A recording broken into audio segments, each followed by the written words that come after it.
Hey, welcome to the Want to Learn podcast. I'm your host, France Tapon. In this episode, I will reveal to you who I'm voting for in this 2020 election in the United States. I'm voting for Joe.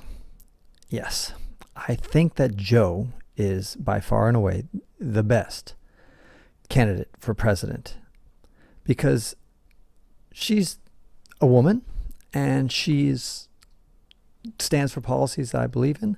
And it's about time that America has a female president after all. So I think you should vote for Joe too, unless of course you live in a swing state or a battleground state. Now you're probably scratching your head at this point, like Joe, female, what?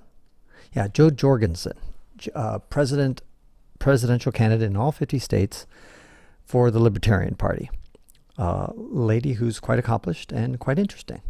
Some of you might be wondering, well, why are you voting for a third-party candidate? You're just throwing away your vote. Well, I live in California. That's where I'm registered to vote. And in case you haven't noticed, California has always voted for the Democrats for the presidential elections ever since Ronald Reagan. So that was the last time we ever voted for a Republican. Most people who argue that the Electoral College that you're throwing away your vote when you vote for a third-party candidate are people who don't understand the Electoral College system and how it works. And can I make an aside here about the Electoral College system and how much I really hate it? It made sense 200 years ago when there was no mass media, there was no internet, and no radio, television, all that kind of stuff. Made a lot of sense. But today, not so much.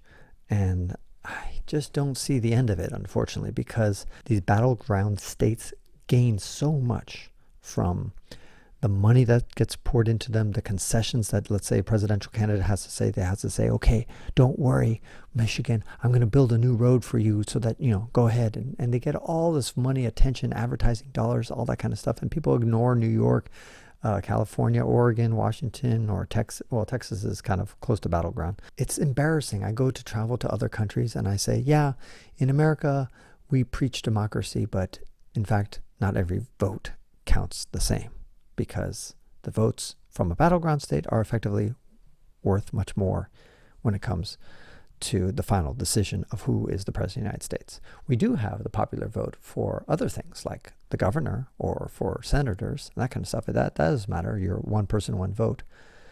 But unfortunately, for the rest, it doesn't make sense. And it's embarrassing that we still have this antiquated system still out there. But I just don't see the states that are enjoying all the attention they get wanting to change that. And all of a sudden Florida saying, okay, yeah, I guess Floridians will say, yeah, I'd rather have just my vote be counted just as valuable and just as important as Massachusetts, which is always blue. Anyway, that's my rampage. Now, some people say, well, no, I understand how it works. I just think you're still throwing away the vote because the popular vote matters. It's important that the winner has a big margin on the popular vote. It just shows. Well, wait a second. When has that ever been important? In the 2000 election 20 years ago, when Al Gore narrowly lost to George W. Bush, we were debating about a few hundred votes in Florida that decided whether Florida was going to go one way or the other. Was it going to go to George Bush or to Al Gore? There was no debate about who won the popular vote. Al Gore won it by like 500,000 votes. So if it didn't have an impact on that election, why would it have an impact on any election? In the last election with Donald Trump against Hillary Clinton, it was the same thing. Hillary Clinton won, I think, by 3 million votes, something ridiculous, on the popular vote. It didn't matter. So why should it matter in the 2020 election or any election until we change the Electoral College system? It doesn't matter. The popular vote doesn't matter. And so therefore, if you're in a tightly contested state, like a battleground state, like Pennsylvania, Ohio, Florida, Michigan, then you should seriously consider voting for the lesser of two evils.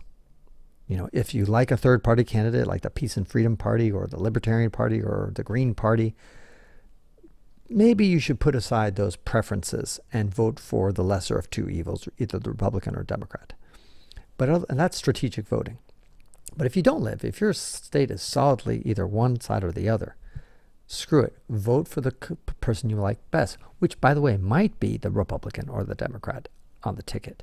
So maybe you really, really love, Trump the most or Biden the most. Well, great, vote for those guys. But if you prefer having a different leadership or you want to encourage third party, then vote for the person who you actually would prefer being the president. And in my case, it's Joe Jorgensen. There's another thing I've been thinking about, is that why people have this belief that we should vote always, like you got to vote. Well, some people are really ignorant, and some people really don't follow the news, or some people just vote because they like the color of Donald Trump's hair. I mean, should these people actually vote? I mean, of course they have a right to, but do I need to encourage a person because they flip a heads or tails or something like that to vote? I don't know. But I do think that voting gives you the right to complain. Because I think if you don't vote, then you really shouldn't complain about anything in politics or even almost anything in your life that the government has power over, because you didn't voice your opinion, so therefore you should shut up when it comes to complaining. So that's the one reason to vote, I think. It maintains your right to complain. And that's, by the way, why I love voting for the Libertarian Party, because I can complain about the Democrats and the Republicans. I don't have to take sides. I can say they're both idiots. So that's a slight little benefit there, a little tip for you.